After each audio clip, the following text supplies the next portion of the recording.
안녕하십니까. 법무법인 대륜 박동일 변호사입니다. 오늘은 여러분들과 함께 사회적으로 문제가 되고 있는 전세 사기에 대해서 한번 알아보도록 하겠습니다. 요즘 부동산 가격이 급락하거나 또 급변동하면서 전세 사기와 관련돼서 어려움을 겪고 있는 분들이 참 많이 있습니다. 특히나 뉴스에서는 빌라왕이랑 여러 가지 명칭으로 불리는 전세 사기 범죄로 인해서 많은 분들이 스스로 목숨을 잃는 안타까운 사회 현상까지 발생하고 있습니다. 참도 가슴 아픈 상황이 아닐 수 없는데요. 내 집 마련이라는 꿈이 대한민국 사람이라면 누구나 품고 있는 꿈일 텐데 내 집 마련이 안 되는 상황에서 어렵게 모은 전세 자금마저 날려버린다면 그만큼 좌절되는 순간도 없겠죠. 그래서 오늘 전세 사기를 어떻게 하면 방지할 수 있을지, 그리고 대표적인 전세 사기 유형이 무엇인지 확인해 봄으로써 우리의 꿈을 소중히 지킬 수 있도록 한번 시간을 가져보도록 하겠습니다. 전세 사기 유형에는 생각보다 다양한 유형이 존재합니다. 제가 오늘 여러분들께는 대표적으로 세 가지 전세 사기 유형에 대해서 설명드리도록 하겠습니다. 첫 번째로 갭 투자 형식의 사기가 있습니다.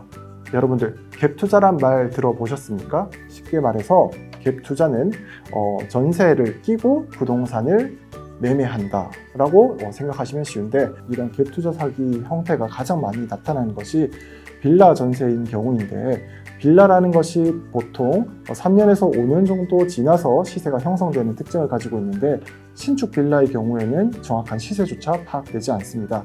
따라서 시세조차 모른 상태에서 전세를 무턱대고 들어갔다가는 부동산의 실제 가격보다 전세금이 더 높아지는 황당한 상황이 발생하게 됩니다. 이후에는 이 부동산을 경매를 하든 어떤 방식으로 하든 간에 전세 보증금을 돌려받기 힘든 상황이 벌어질 수 있습니다.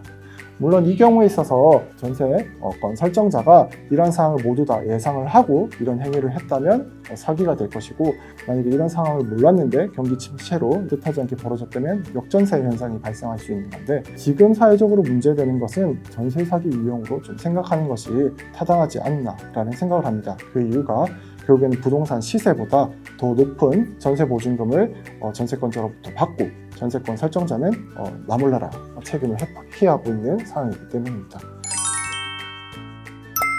다음으로는 전입신고의 허점을 이용한 사기 수법이 있습니다. 여러분들 대항력과 우선 변제권이란 말 한번 들어보셨을 건데요. 임차인들을 보호하기 위한 두 가지 대표적인 권리입니다. 대항력이라 하는 것은 제3자에게 내가 임차권자로서의 권리가 있다는 것을 주장할 수 있는 권리이고, 우선 변제권이라 함은 내가 나중에 임차 보증금을 돌려받기 위해서 우선 변제적인 권리가 있다라고 생각을 하시면 되겠습니다. 대항력을 확보하기 위해서는 이사를 하신 이후에 전입신고를 하셔야 되는 거고요. 우선 변제권을 확보하기 위해서는 전입신고, 이사, 확정일자까지 받으셔야 됩니다. 대부분의 분들께서는 전입신고와 확정일자를 받으라는 말을 많이 들으셨기 때문에 이 절차를 당연히 하리라고 생각됩니다. 하지만 많은 분들이 대항력과 우선 변제권 내가 전입신고랑 확정일자만 하면 당연히 가질 수 있으니까 계약을 한 이후에 조금 있다가 해도 되겠지 라고 생각하실 수 있습니다. 그런데 사기범들은 바로 이 시점을 노립니다. 대항력이 발생하는 시점에 조금 독특한 특징이 있습니다.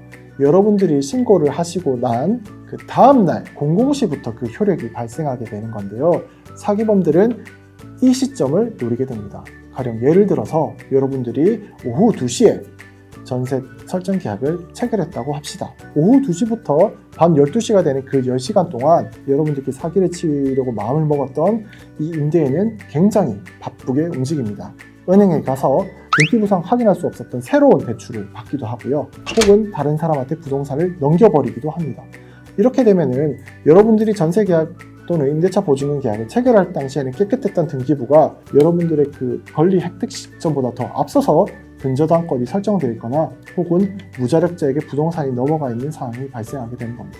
때문에 여러분들은 임대차 계약이나 전세 계약을 체결하실 때 특약상에 여러분들이 확인하셨던 등기부상 그대로 임대차 계약과 전세 계약이 계속 유지될 수 있도록 하는 확인 문구를 작성하시는 것도 여러분들의 전세 보증금과 임차 보증금을 안전하게 지킬 수 있는 방법이 되겠습니다.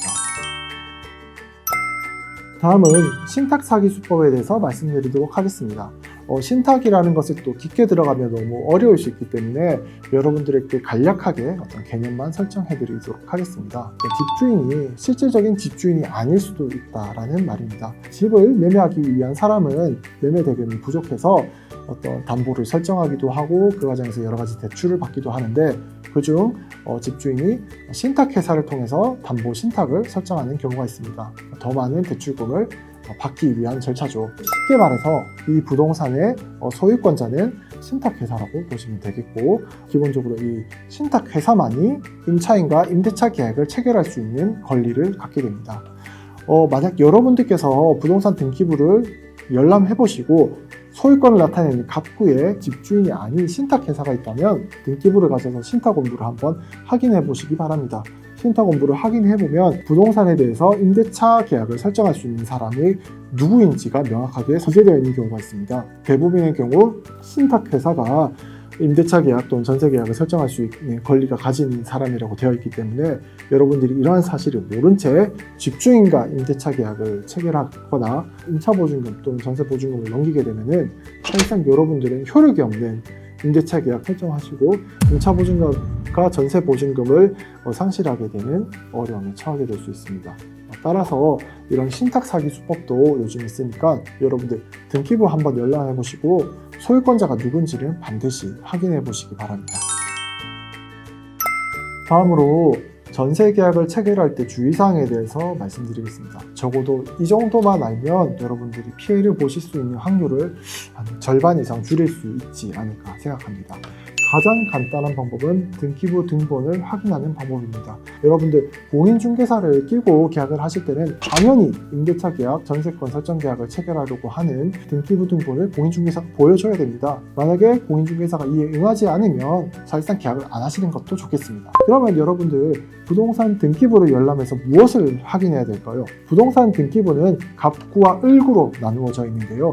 갑구는 이 부동산의 소유권자에 대한 관계를 설정하고 있는 장이라고 보시면 되겠습니다. 즉, 갑구에 적혀있는 이름들은 실질적인 이 부동산의 소유권자라는 것을 알 수 있는데, 나와 계약을 설정하려고 하는 집주인이 실질적으로 이 부동산 등기부 갑구의 소유권자가 맞는지를 확인하는 것이 중요하다는 것입니다. 또 계약을 하다 보면 집주인이라고 하는 사람이 대리인을 써서 계약하는 경우도 있는데, 그 경우에는 위임장을 통해서 실질적으로 이 대리인이 집주인으로부터 정당하게 대리권을 수여받고 계약을 하러 온 사람이 맞는지 2번, 3번 확인하는 것이 좋겠습니다.